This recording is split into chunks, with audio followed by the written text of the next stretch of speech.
नमस्कार। तो अगर आप झारखंड में टीचर बनने का सपना देख रहे हैं तो भाई ये खबर बिल्कुल आपके लिए ही है। देखिए, झारखंड एकेडमिक काउंसिल ने JHTET 2026 का ऐलान कर दिया है और आज हम इसी के बारे में सब कुछ मतलब हर छोटी बड़ी बात जानेंगे। हमारा मकसद बिल्कुल सीधा है, JHTET के इस पूरे नोटिफिकेशन को आपके लिए एकदम आसान भाषा में समझाना, ताकि कोई कंफ्यूजन न रहे और आप आराम से अप्लाई कर सकें। तो सवाल उठता है कि ये JHTET आखिर है क्या? देखिए, इसे आप झारखंड में टीचर बनने के लिए पहली और सबसे जरूरी सीढ़ी समझ सकते हैं। ये परीक्षा पास करने के बाद ही आप पहली से लेकर 8वीं क्लास तक के बच्चों को पढ़ाने के लिए एलिजिबल माने जाते हैं। चलिए, अब सबसे पहले और सबसे जरूरी सवाल पर आते हैं। आखिर कौन कौन इस परीक्षा के लिए अप्लाई कर सकता है? एक बात सबसे पहले समझनी होगी कि इसके 2 लेवल हैं। एक है प्राइमरी लेवल, जो क्लास 1 से 5 के लिए है, और दूसरा है जूनियर लेवल, जो क्लास 6 से 8 के लिए है। और हाँ, दोनों के लिए एलिजिबिलिटी भी अलग अलग है। तो शुरुआत करते हैं प्राइमरी लेवल से।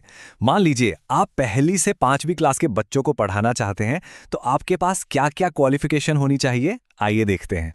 तो सबसे कॉमन जो क्वालिफिकेशन है वो है 12th क्लास में कम से कम 50% मार्क्स और साथ में 2 साल का डिप्लोमा होना चाहिए एलिमेंट्री एजुकेशन में, जिसे DELED कहते हैं। और हाँ, एक और अच्छी बात, अगर आप इस कोर्स के फाइनल ईयर में भी है ना, तो भी आप अप्लाई कर सकते हैं। इसके अलावा भी कुछ ऑप्शन है, जैसे कि 12वीं में 50% मार्क्स के साथ 4 साल वाली बैचलर ऑफ एलिमेंट्री एजुकेशन यानी BLED की डिग्री, या फिर स्पेशल एजुकेशन में 2 साल का डिप्लोमा है, तो भी आप अप्लाई कर सकते हैं। ठीक है, अब बात करते हैं जूनियर लेवल की, मतलब क्लास 6 से 8 तक के लिए। इसके लिए जाहिर है क्वालिफिकेशन थोड़ी और ज़्यादा चाहिए होगी। इसके लिए सबसे पहले तो आपके पास ग्रेजुएशन की डिग्री होनी चाहिए। उसके साथ या तो 2 साल का एलिमेंट्री एजुकेशन में डिप्लोमा हो, या फिर ग्रेजुएशन में कम से कम 50% मार्क्स के साथ BEd की डिग्री हो।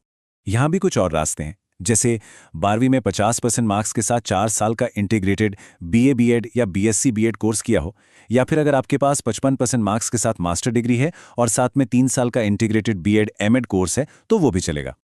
अच्छा, एलिजिबिलिटी तो समझ ली, अब आते हैं कुछ प्रैक्टिकल बातों पर। मतलब अप्लाई करने में खर्चा कितना आएगा और कौन सी तारीखें हैं जिनका खास ध्यान रखना है। अब जरा एप्लीकेशन फीस पर नजर डालते हैं। देखिए, जनरल, BC और EWS कैटेगरी के लिए अगर आप एक पेपर देते हैं तो फीस है 1300 रुपये, और दोनों पेपर देते हैं तो 1500 रुपये। वहीं SC ST उम्मीदवारों के लिए यह फीस काफी कम है, एक पेपर के लिए 700 और दोनों के लिए 800 रुपये। अच्छा, ये डेट्स बहुत बहुत ज़रूरी हैं, इन्हें तो कहीं नोट कर लीजिए या अपने फ़ोन के कैलेंडर में रिमाइंडर लगा लीजिए।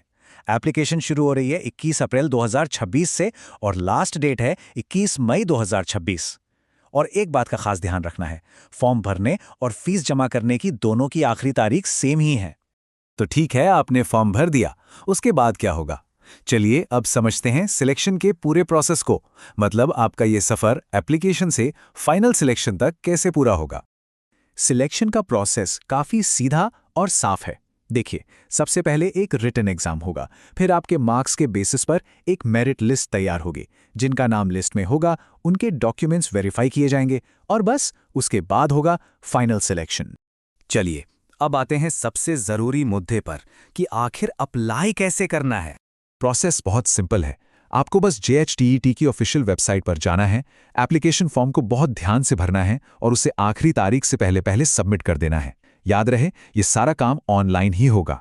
मैं एक बार फिर से याद दिला रहा हूं, 21 मई 2026 ये तारीख, इसे बिल्कुल भी मत भूलिएगा। यही अप्लाई करने की और फीस भरने की लास्ट डेट है।